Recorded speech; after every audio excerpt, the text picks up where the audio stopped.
Hi guys, welcome to my YouTube channel. Thank you for clicking on this video. In case you're new here, my name is Mary and you're so much welcome.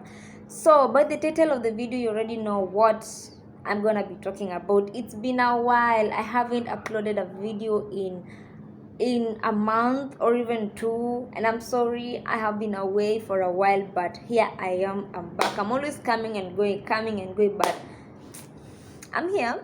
I'm back.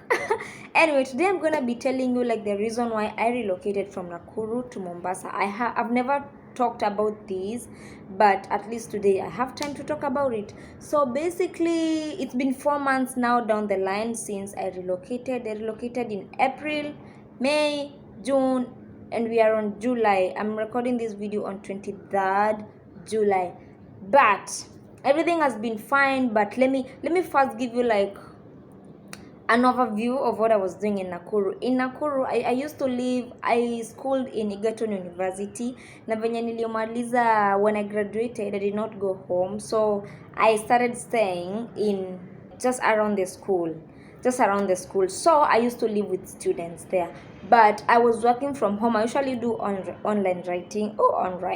I do online writing, and apparently I went for baking classes. So I used to bake birthday cakes, cupcakes for people who used to give me orders. So I used to do baking, and at the same time I used to do online writing. So those are the two main sources of income that I had in Nakuru, and I cannot complain about anything about my life there. But the only thing that was affecting me like was the surrounding. The surrounding was not like that perfect for me. I mean the environment. I used to feel that I want an environment that is challenging me, an environment that is giving me like more exposure of life. Now that after finishing school, I continued staying with the students. So I used to feel I'm not getting like the right exposure that I needed. But so I had this in my. I knew that one day I will relocate from Nakuru, But I used to feel, sasa relocate, where will I go and how will I start life? The best thing about where I used to live is that everything was kind of cheaper. And to my standards. So I knew the moment I relocate, I'll go to a place where everything is expensive. I will need a better income. I will need to work more hard. Not that I want to feel challenged. I don't know why I used to feel that.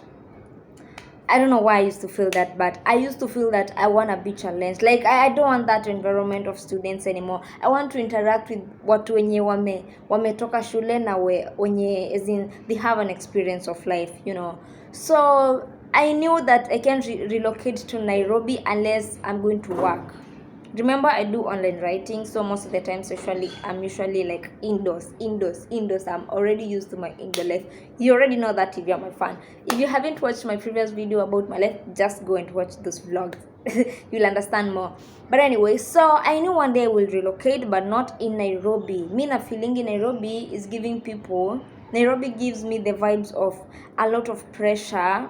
That rushing, I don't know, you want to keep your life in, I don't know how, but unless it's work. So I used to tell myself, if I'm relocating to Nairobi, then it's work. Kazi yenye naamka 8, naenda kazi, narudi jioni, but not to stay indoors.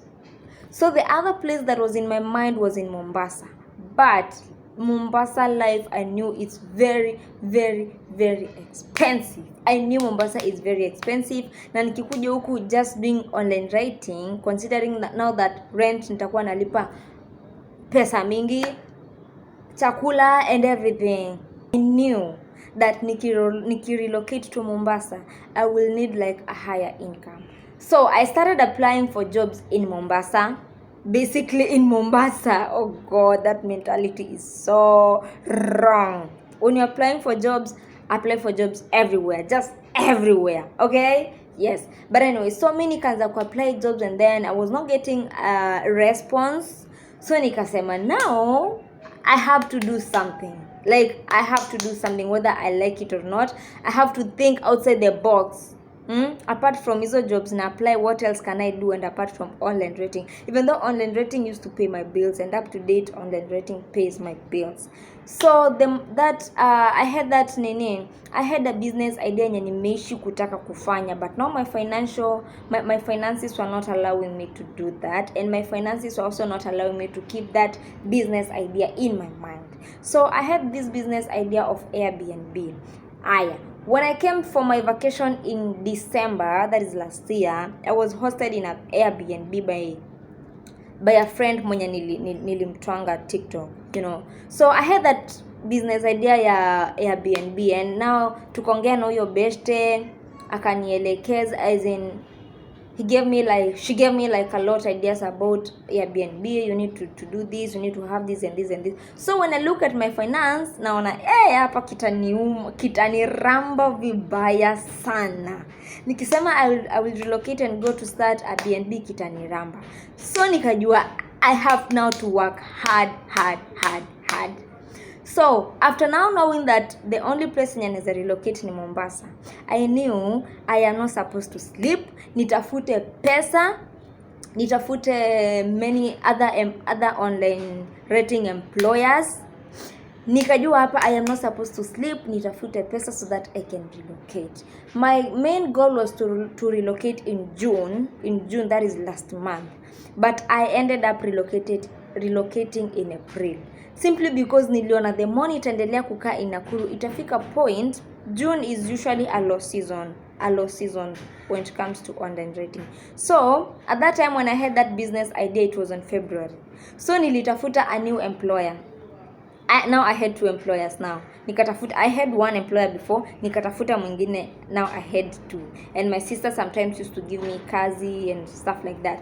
So I had to work. I never used to sleep. I remember on February and March, I never used to sleep. Na April pia venye relocate, because I relocated in April. Sasa venye niliona enyewe my finances kinda zinaweza ni push as I know the way forward, because I knew pia relocate, now that I'll be venye nitakuja now socialize with other people, maybe they open up my mind and stuff like that. That is what I did. So relocate April. I even remember when I relocate, I used to sleep on the floor. Nilala kwa floor for that 1 month, and I was working on my window. I never used to have a table. When I relocate that month of April, I was indoors. And then I was really praying. I was really praying kwa naambia God, nisha relocate. Sijui mtu huku. I only knew 2 people, and they are busy people. In Mombasa watu hujituma. Where? I didn't know that. In Mombasa watu hujituma. Guy. But anyway, so nikaambia God, nimekuja huku. I don't know anybody. Unaona venye nime work hard. You've enabled me relocate.